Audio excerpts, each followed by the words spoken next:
जी नाज़रीन, मेरे साथ इस वक्त मौजूद हैं हमारी कराची डिजिटल की होस्ट, जो कि एक सेगमेंट आया करता था 5 काफ के नाम से। वो 5 काफ का मतलब क्या है, हम अपनी होस्ट से पूछते हैं, उनसे जानते हैं। और आज हमें यहाँ मुलाकात हुई है मेमन फेडरेशन के कंसर्ट के अंदर। इनसे बात करते हैं, इनसे जानते हैं। अस्सलाम वालेकुम। वालेकुम अस्सलाम।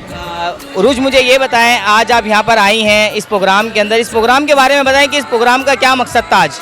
इस प्रोग्राम का मकसद था आज़ादी को सेलिब्रेट करना लोगों के साथ, और लोगों के साथ अपनी खुशियाँ बांटना। जैसे हम सबको पता है कि हम कराची वाले हैं, बहुत बड़े दिल वाले हैं, तो हम लोग अपनी खुशियाँ लोगों के साथ शेयर करते हैं, उनके साथ बांटते हैं और साथ में मिलकर सेलिब्रेट करते हैं। अच्छा, मुझे ये बताएं, आपका एक सेगमेंट आता था 5 काफ के नाम से, वो सेगमेंट इंशाल्लाह कब दोबारा आने को, आवाम को देखने को मिलेगा?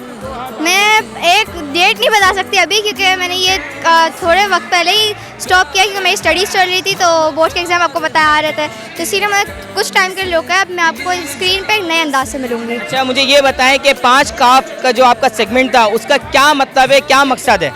5 काफ का जो सेगमेंट था, उसका मतलब है कौन, क्या, क्यों, कब और कहाँ, कैसे। अच्छा, मुझे ये बताएं, आज कोई ऐसा पैगाम देना चाहेंगी पाकिस्तान के हवाले से?